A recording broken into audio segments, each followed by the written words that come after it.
Hello my dear students, welcome back to study builds up channel.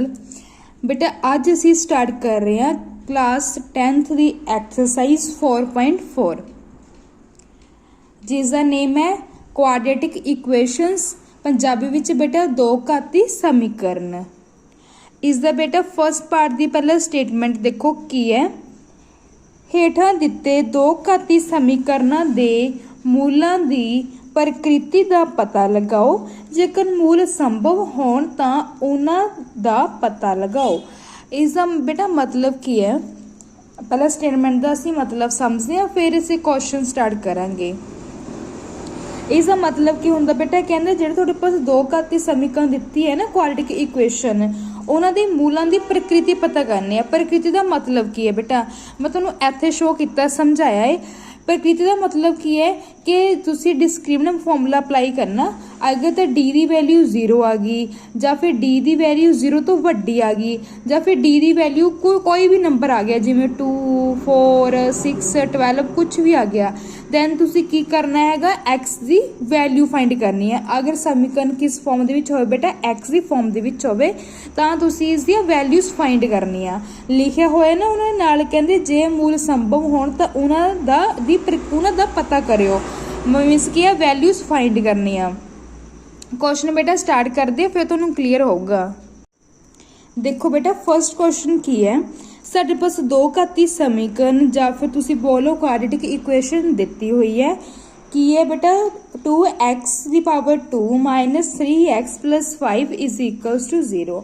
Solution which बेटा तुहानूं समझाया होया सी, direct नहीं कोई भी क्वेश्चन स्टार्ट करना। सब तो पहला असीं की लिखना है, जो सानू गिवन है या फिर दिता है होया, जो सानू गिवन है बेटा लिख लिया। हुण असीं की लिखांगे कि दिती गई जिहड़ी समीकरण है उहदा असीं कंपेयर करना, तुलना करनी है किहदे नाल, ए एक्स की power 2 plus B X plus C is equals to 0 दे नाल। बिकॉज ए की है बेटा दो घाती समीकरण है, इस दे नाल असीं कंपेयर क्यों करते हुंदे, क्योंकि असीं कंपेयर करके ए बी सी की वैल्यू फाइंड करनी हुंदी है। सिखाया हुआ ना पहला दी वीडियोस विच असीं ए बी सी की वैल्यूज किवें फाइंड करते हैं। हुण देखो ए की वैल्यू कितनी आ गई, 2 आ गई, बी की वैल्यू की आ गई -3 आ गई, सी की वैल्यू की आ गई 5 आ गई है।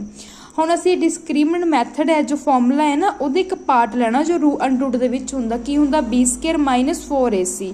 ਉਹਨੂੰ बेटा काहदे इक्वल रखते असीं, कैपिटल डी दे इक्वल रखते हैं। एक क्वेश्चन विच बस असीं यही फॉर्मूला अप्लाई करके वैल्यूज फाइंड करनी आ। ये चीज़ दा तुसीं ध्यान रखना है। बस कर दो values put, d is equals to b² - 4ac। b की वैल्यू कितनी है, -3 की पावर 2 माइनस द -4, a कितना है 2 है, c कितना है 5 है। 3 3 द 9 हो गया, 5 2 the 10, 10 4 the 40, plus minus minus हो गया, 40 विच 9 माइनस करी 31, दोनों विच वड्डा किहड़ा, 40 वड्डा है, उस जगह माइनस साइन, इस करके माइनस लग गया। हुण देखियो d की वैल्यू कितनी आई है, -31 आई है, आ गई ना, d इज इक्वल्स टू -31। हुण असीं इन्हां नूं कंपेयर करके देखना है। किवें कंपेयर करना है, देखो d की वैल्यू मैं दस्सिया सी ना स्टार्टिंग दे विच, अगर d की वैल्यू की आ जाए 0 आ जाए, जां d की वैल्यू की आ जाए 0 तो वड्डी आवे, जां फिर d की वैल्यू जिमें आ है ना d की वैल्यू -31, इस तरीके ਨਾਲ d की वैल्यू आ जाए कोई भी पॉजिटिव नंबर, जिमें 2 4 12 कुछ भी समथिंग, दैन असीं x की वैल्यू फाइंड करते होंगे। हुण की आ गया, कहते d इज इक्वल्स टू -31। 31 तक की हो गया, 31 बेटा नैगेटिव वैल्यू है। हुण असीं देखते हैं ना अपने जदों असीं ग्राफ बनाते होंगे हैं, ठीक है, सेंटर देखो इदा लाइन होंगी है, सेंटर दे विच 0 हुंदा, इधर पॉजिटिव वैल्यूज होंगी है, इधर बेटा नैगेटिव वैल्यूज होंगी है। हुण देखो 0 है, 0 तो एक ही आया आंसर नैगेटिव आया, मीनस के 0 तो इधर ही होगा ना, मीनस के 0 तो भी छोटा हो गया। इट मीनस की है कि जी डी की वैल्यू की आई है, डी की वैल्यू छोटी आया करती है 0 तो, मीनस की क्योंकि 31 0 तो भी छोटा है, असं की लिखांगे डी है छोटा है 0 तो, मीनस की डी की वैल्यू वड्डी नहीं आया करती है 0 तो, या फिर डी की वैल्यू वड्डी होनी चाहिए 1 2 3 होना चाहिए इत्थे, तां असीं अगे स्टार्ट करना है। वैसे उन्होंने सिंपल वे ना दस दी है, देखो इत्थे कोई भी नैगेटिव वैल्यू आ गई तो असीं इस तरीके नाल लिखते हैं कि डी छोटा है 0 तो, ठीक है। अगे क्वेश्चन सोल्व नहीं करना सी, हुण असीं लिख दईए कि दो घाती जिहड़ी समीकरण दित्ती है उहदे मूल वास्तविक नहीं है, मीनस कि रियल वैल्यूज नहीं आई हैं साडे पास, इसलिए असीं क्वेश्चन अगे सोल्व नहीं करना। और इसका मतलब ये होया इत्थे x की कोई वैल्यू नहीं असी फाइंड करनी। ओके, सैकेंड क्वेश्चन देखिए इहदे नाल दा। सैकेंड क्वेश्चन देखो की है 3x² minus 4 under 3x plus 4 is equals to 0। जो गिवन है बेटा लिख लिया। हुण असी की लिखते होंगे हैं नैक्सट कि जिहड़ी दित्ती गई समीकरण है उहदी तुलना असी काहदे नाल करांगे ए एक्स की power 2 plus B X plus C is equals to 0 नाल। क्यों? बिकॉज असी ए बी सी की वैल्यू फाइंड करनी हुंदी है तां करके। डी की वैल्यू कड्ढीए b² माइनस 4ac करके डी बी की वैल्यू पुट करती है -4 अंडर 3 का स्क्वायर 4 ए की वैल्यू 3 सी की वैल्यू 4। ओके, देखो इनू तो सिंपल असी मल्टीप्लाई कर दिता। 4 3 12 12 4 का 48 माइनस का माइनस लग गया। आ चीज़ देखो ध्यान नाल -4 नू 2 दे नाल बेटा कितनी है कि आ गया -4 दो बार अंडर 3 नू 2 नाल कितनी है मतलब कि अंडर टू दो बार आ गया। हम देखो माइनस माइनस बेटा प्लस हो गया 4 4 का 16 हो गया अंडर गुणा अंडर किया है मीनस कि मतलब कि होंगे रूट का कि ए भी हाफ है ए भी हाफ है मतलब अद्धा तो अद्धा हाफ एफ की हो जाता 1 बन जाता मतलब कंप्लीट बन जाता। हम अंडर 3 का बेटा की आ गया 3 आ गया -48 आ गया कि आ गया 48 minus 48 is equal to 0 means कि डी की वैल्यू कि कोल आई 0 दे।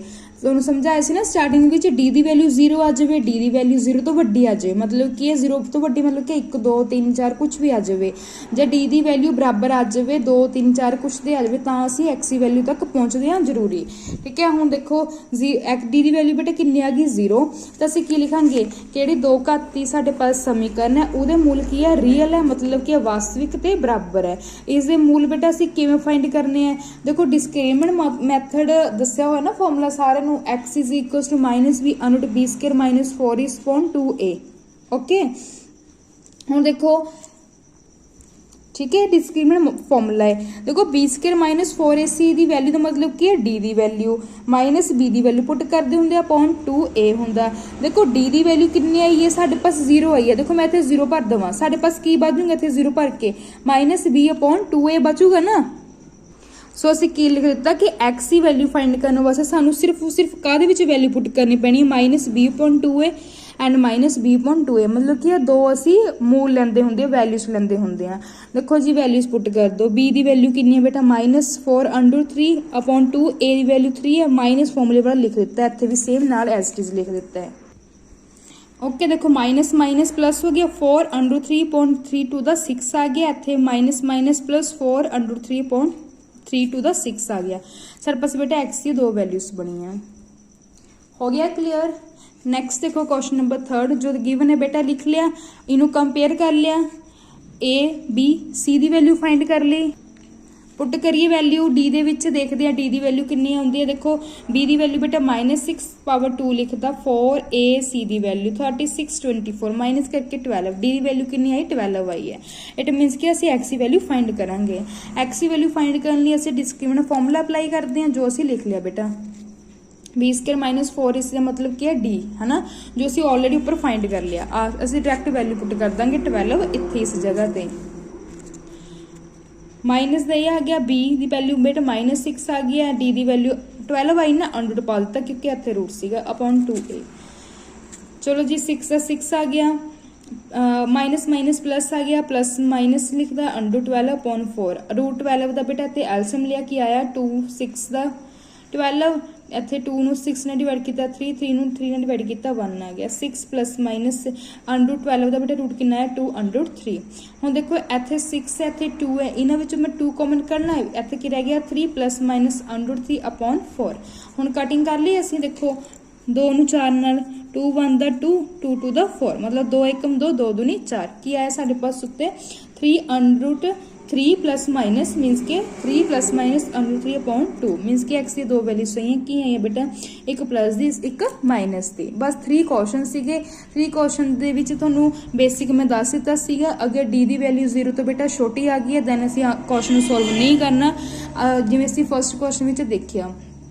नैक्सट क्वेश्चन दे विच असीं डी एक्स की वैल्यू फाइंड करन तक पहुंचे हैं। ओके बेटा इत्थे तक तुहानू समझ आ रहा इनफॉर्मेटिव लग रहा दैन वीडियो नू तुसीं लाइक करियो चैनल में सबसक्राइब करना एंड अपने फ्रेंड सर्कल दे विच जो बच्चे पढ़ते हैं 8th to 10th क्लास तक उन्होंने बेटा वीडियो जरूर शेयर करियो। नैक्सट पार्ट देखिए ਇਸ ਦੇ ਵਿੱਚ ਬੇਟਾ k ਦੀ ਵੈਲਿਊ ਫਾਈਂਡ ਕਰਨੀ ਹੈ, ਤੁਹਾਡੇ ਐਗਜ਼ਾਮ ਵਿੱਚ ਆ ਜਾਂਦਾ ਕੁਐਸਚਨ। ਕਹਿੰਦੇ ਕਿ ਹੇਠਾਂ ਦਿੱਤੀ ਦੋ ਘਾਤੀ ਸਮੀਕਰਨ ਵਿੱਚ k ਦਾ ਅਜਿਹਾ ਮੁੱਲ ਪਤਾ ਕਰੋ ਕਿ ਜਿਸ ਦੇ ਦੋ ਮੂਲ ਬਰਾਬਰ ਹੋਣ। ਮਤਲਬ ਕੀ ਹੈ, x ਦਾ ਜਿਹੜਾ k ਦਾ ਜਿਹੜਾ ਮੁੱਲ ਹੈ ਉਹਦੇ ਕੀ ਹੋਣੇ ਚਾਹੀਦੇ ਹੈ, ਦੋ ਆंसर फाइंड होने चाहिए है। ठीक है, मीनस कि k ਦੀ वैल्यू 0 नहीं होना चाहिए। मतलब समझा करो पहला की दा मतलब बेटा यह है कि k ਦਾ ਮੁੱਲ 0 नहीं होना चाहिए। k ਦੇ ਤੁਹਾਡੇ ਪਾਸ ਦੋ ਆंसर ਇਹੋ ਜਿਹੇ ਬਣਨੇ ਚਾਹੀਦੇ ਕਿ ਇੱਕ ਹੋਵੇ ਜਮਾ ਦੇ ਵਿੱਚ, ਇੱਕ ਹੋਵੇ ਘਟਾ ਦੇ ਵਿੱਚ। मतलब कि ਇੱਕ ਜਿਵੇਂ ਮੰਨ ਲਓ +2 ਬਣ ਗਿਆ, ਇੱਕ ਹੀ ਬਣ ਗਿਆ -2 ਬਣ ਗਿਆ। मीनस कि इस फॉर्म ਦੇ ਵਿੱਚ आंसर ਤੁਹਾਡੇ ਪਾਸ फाइंड होना चाहिए। वैसे हो भी जाना है बिकॉज ਸਾਨੂੰ पता है ਅਸੀਂ डिस्क्रिमिनेंट मैथड अप्लाई करते ਹੁੰਦੇ ਆ, ਸਾਡੇ ਪਾਸ ਦੋ ਵੈਲਿਊਸ ਨਿਕਲ ਜਾਂਦੀ, ਇੱਕ प्लस ਦੀ ਹੁੰਦੀ, ਇੱਕ माइनस ਦੀ ਹੁੰਦੀ ਹੈ। बट ਇੱਥੇ ਅਸੀਂ डिस्क्रिमिनेंट ਫਾਰਮੂਲਾ ਪੂਰਾ ਅਪਲਾਈ ਕਰਨ ਤੱਕ ਨਹੀਂ ਪਹੁੰਚਣਾ, ਅਸੀਂ ਸਿੰਪਲ डी ਦੀ ਵੈਲਿਊ ਤੋਂ ਹੀ ਆंसर ਕੱਢ ਲਾਂਗੇ k ਦਾ। ਸਟਾਰਟ ਕਰੀਏ ਫਿਰ ਤੁਹਾਨੂੰ ਬੇਟਾ ਕਲੀਅਰ ਹੋ ਜਾਊਗਾ। 2x² + kx + 3 = 0। Question number first जो गिवन है बेटा लिख लिया सेम पहला वांगी, इनू कंपेयर कर दिता ax⁻2 + bx + c ਦੇ ਨਾਲ a b c the value ਅਸੀਂ ਫਾਈਂਡ ਕਰ ਲਈ ਹੈ। डिस्क्रिमिनेंट फार्मूला अप्लाई कर लिया, की होंगे बेटा d = b² - 4ac। d² ਦੀ बेटा वैल्यू कितनी है, k² - 4 the 4, a the value 2, c the value 3 आ गई।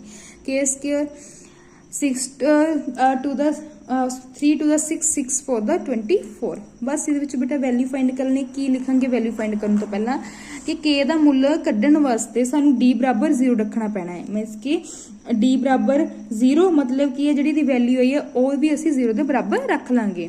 ठीक है, देखो d = 0 ਦਾ मतलब ਕੀ ਹੈ, d ਦੀ ਵੈਲਿਊ ਇੱਥੇ ਪੁੱਟ ਕਰ ਦੋ, k² - 24 = 0। ਹੁਣ k² ਇਹ ਮਾਈਨਸ ਸੀਗਾ, ਉਹਦਾ ਸ਼ਿਫਟ ਕਰੀਏ ਪੋਜ਼ਿਟਿਵ ਹੋ ਜਾਊਗਾ। ਹੁਣ ਅਸੀਂ 24 ਦਾ ਐਲਸੀਐਮ ਦੇਖੀਏ, 24 ਨੂੰ 2 ਨਾਲ ਡਿਵਾਈਡ ਕੀਤਾ 12, 12 ਨੂੰ 2 ਨਾਲ ਕੀਤਾ 6, 6 ਨੂੰ 2 ਨਾਲ ਕੀਤਾ बेटा 3, 3 ਨੂੰ 3 ਨਾਲ ਕੀਤਾ 1 ਆ ਗਿਆ। 24 ਦਾ ਐਲਸੀਐਮ ਕਿੰਨਾ ਆਇਆ बेटा 2 × 2, ਇਹਦਾ ਗਰੁੱਪ ਬਣ ਗਿਆ, ਸਿੰਗਲ ਆ ਗਿਆ, ਇਹ ਦੋਨੋਂ ਇਕੱਲੇ ਰਹਿ ਗਏ 2 and 3, ਇਹ ਇਕੱਲੇ ਪਾ ਕੇ ਉੱਪਰ रूट ਪਾ ਦਿੱਤਾ, +-2 3 to the 6 ਬਣ ਗਏ ਦੋ ਆंसर। मतलब कि k ਦਾ ਇੱਕ ਕੀ ਆंसर ਆਇਆ +2 / 6, ਇੱਕ ਕੀ ਆਇਆ -2 / 6। ਬਸ k ਦੀ ਵੈਲਿਊ ਫਾਈਂਡ ਕਰਨੀ ਸੀਗੀ। नेक्स्ट क्वेश्चन देखो, कि x - 2 + 6 = 0 जो गिवन है बेटा लिख दिता। इनू बेटा कंपेयर करिए ax⁻2 + bx + c = 0 ਦੇ ਨਾਲ। अच्छा, कंपेयर करन तो पहला बेटा ਅਸੀਂ ਨੂੰ ਰੀਅਰੇਂਜ ਕਰ ਲੈਂਦੇ, क्योंकि ब्रैकेट है ना समझाया हो ना मैथ ਦੇ ਵਿੱਚ ब्रैकेट ਨੂੰ ਅਸੀਂ ਸਭ ਤੋਂ ਪਹਿਲਾਂ ਸੋਲਵ ਕਰਦੇ ਹੁੰਦੇ ਆ। कि x ਨੂੰ x ਨਾਲ ਕੀਤਾ बेटा kx² ਆ ਗਿਆ, -kx ਨੂੰ 2 ਨਾਲ ਕੀਤਾ 2kx ਹੋ ਗਿਆ, +6 = 0। a ਦੀ ਵੈਲਿਊ बेटा ਕੀ ਆਈ, k ਆਈ ਹੈ, b ਦੀ ਵੈਲਿਊ -2k ਆਈ ਹੈ, c ਦੀ ਵੈਲਿਊ 0 ਆਈ ਹੈ। ਹੁਣ ਲਿਖਦੀ ਹੈ ਡਿਸਕ੍ਰਿਮੀਨੈਂਟ ਸੂਤਰ ਅਨੁਸਾਰ ਜਾਂ ਫਿਰ ਫਾਰਮੂਲੇ ਅਕੋਰਡਿੰਗ ਕੀ ਹੁੰਦਾ, b² - 4ac। b ਦੀ ਵੈਲਿਊ ਪੁੱਟ ਕਰਤੀ -4, a ਦੀ ਵੈਲਿਊ k ਆ ਗਈ, c ਦੀ ਵੈਲਿਊ 6 ਆ ਗਈ। ਕੀ ਆਇਆ 2 ਦਾ बेटा 4 ਆਇਆ, k × k k² - 24k, ਕਿਉਂਕਿ 6 4 ਦਾ 24 ਨੂੰ k ਨੂੰ ਕਿਤੇ बेटा ਕਿੰਨੇ ਆ ਗਿਆ 24k। ਹੁਣ ਅਸੀਂ ਲਿਖ ਦਈਏ ਕਿ ਅਸੀਂ ਜੇ ਮੂਲ ਕੱਢਣੇ ਹੈ, ਮਤਲਬ बेटा ਮੂਲ ਦਾ ਮਤਲਬ ਸਮਝੋ ਪਹਿਲਾਂ ਕੀ ਹੈ। ਮੂਲ ਦਾ ਮੀਨਸ ਕੀ ਹੈ, ਵੈਲਿਊ ਫਾਈਂਡ ਕਰਨੀ ਹੈ ਹੌਲੀ। ठीक है, मतलब x ਦਾ ਮੁੱਲ ਕੱਢਣਾ। ठीक है, कन्फ्यूजन ना क्रिएट करियो कोई भी बच्चा। ਇਹਦਾ ਸਿੰਪਲ ਮੀਨਿੰਗ ਇਹ ਹੈ ਕਿ k ਦੀ ਵੈਲਿਊ ਫਾਈਂਡ ਕਰਨੀ ਹੈ। ਓਕੇ, ਕਹਿੰਦੇ k ਦਾ ਮੁੱਲ ਕੱਢਣ ਵਾਸਤੇ ਅਸੀਂ ਕੀ ਕਰਾਂਗੇ, d ਨੂੰ 0 ਦੇ ਬਰਾਬਰ ਰੱਖਾਂਗੇ। मतलब ਕਿ ਜੋ d ਦੀ ਵੈਲਿਊ ਆਈ ਨਾ 4k - 24k ਨੂੰ 0 ਦੇ ਇਕੁਅਲ ਰੱਖਾਂਗੇ। ਇੱਥੇ ਇੱਕ ਪੁਆਇੰਟ ਨੋਟ ਕਰੋ, ਦੇਖੋ 4 and 24 ਹੈ, ਜਾਂ ਤਾਂ ਇਹਨੂੰ ਡਿਵਾਈਡ ਕਰ ਦੋ 4 ਦੇ ਨਾਲ ਦੋਨੋਂ ਪਾਸੇ, ਜਾਂ ਫਿਰ 4k ਕਾਮਨ ਕੱਢ ਲਓ। ਮੈਂ ਦੇਖੋ ਕਾਮਨ ਕਰ ਲਿਆ 4k ਵਿੱਚੋਂ 4k ਤਾਂ ਕਾਮਨ ਨਿਕਲ ਗਿਆ, k² ਦੇ ਵਿੱਚੋਂ ਮੀਨਸ ਕਿ ਇੱਕ k ਬਾਹਰ ਨਿਕਲ ਗਿਆ, ਇੱਕ ਰਹਿ ਗਿਆ ਇੱਥੇ ਮਾਈਨਸ ਦਾ ਮਾਈਨਸ, k बेटा ਬਾਹਰ ਨਿਕਲਿਆ ਹੋਇਆ। 24 ਨੂੰ 6 ਨਾਲ ਡਿਵਾਈਡ ਕਰੀਏ, 4 ਦੇ ਨਾਲ बेटा 6 ਆ ਗਿਆ = 0। ਦੇਖੋ 4k = 0, ਇੱਕ ਕੀ ਹੈ k - 6 = 0। 4k = 0, ਇੱਥੇ 4 ਮਲਟੀਪਲਾਈ ਦੂਸਰੇ ਪਾਸੇ ਡਿਵਾਈਡ ਕਰੂੰਗਾ, ਇੱਥੇ ਦੇਖੋ -4 ਉਧਰ ਸ਼ਿਫਟ ਕੀਤਾ ਪੋਜ਼ਿਟਿਵ ਦਾ ਬਣ ਗਿਆ। ਹੁਣ k ਦੀ ਵੈਲਿਊ 0 ਆ ਗਈ। ਦੇਖੋ ਦੋ ਕੁਐਸਚਨ ਕੀ ਸੀਗਾ, ਕਹਿੰਦੇ k ਦੀ ਤੁਸੀਂ ਦੋ ਵੈਲਿਊਜ਼ ਕਰਨੀਆਂ, ਬਟ ਕੰਡੀਸ਼ਨ ਕੀ ਹੈ, ਦੋਨੋਂ ਵੈਲਿਊਜ਼ ਬਰਾਬਰ ਹੋਣੀਆਂ ਚਾਹੀਦੀਆਂ। ਅਗਰ ਦੋਨੋਂ ਵੈਲਿਊਜ਼ ਬਰਾਬਰ ਹੈ ਤਾਂ ਅਸੀਂ ਉਹਨਾਂ ਨੂੰ ਕੀ ਮੰਨਾਂਗੇ, ਸਾਡੇ ਪਾਸ ਰੀਅਲ ਆਂਸਰ ਬਣਿਆ ਹੈ ਇਹ। ਹੁਣ ਦੇਖੋ k ਦੀ ਵੈਲਿਊ 0 ਆਈ, k ਦੀ ਵੈਲਿਊ 6 ਆ ਗਈ। ਹੁਣ ਅਸੀਂ ਕੀ ਲਿਖਾਂਗੇ, k ਦੀ ਵੈਲਿਊ 0 ਅੱਗੇ k ਸੰਭਵ ਨਹੀਂ ਹੈ, k ਦੀ ਵੈਲਿਊ 6 ਅੱਗੇ ਕੀ ਲਿਖਾਂਗੇ ਕਿ ਹਾਂ ਇਹ ਸਮੀਕਰਨ ਦੇ ਮੂਲ ਹੋ ਸਕਦੇ ਆ। ਮੀਨਸ ਕੀ ਹੈ, ਇਹ ਸਮੀਕਰਨ ਦਾ ਇੱਕ ਮੂਲ ਤਾਂ ਹੈਗਾ, ਦੂਸਰਾ ਸੰਭਵ ਨਹੀਂ ਹੈ, ਬਟ ਇੱਕ ਆ ਗਿਆ ਸਾਡੇ ਕੋਲ, ਇਹ ਸਮੀਕਰਨ ਦੇ ਮੂਲ ਹਨ। ਓਕੇ, ਹੋ ਗਿਆ ਬੇਟਾ ਕਲੀਅਰ। ਇਸ ਵੀਡੀਓ ਵਿੱਚ ਬੇਟਾ ਹੁਣ ਅਸੀਂ ਡਿਸਕਸ ਕਰ ਲਿਆ 4.4 ਦਾ question number first and question number second. Next question ਅਸੀਂ ਡਿਸਕਸ ਕਰਾਂਗੇ ਨੈਕਸਟ ਵੀਡੀਓ ਵਿੱਚ। Okay, bye bye.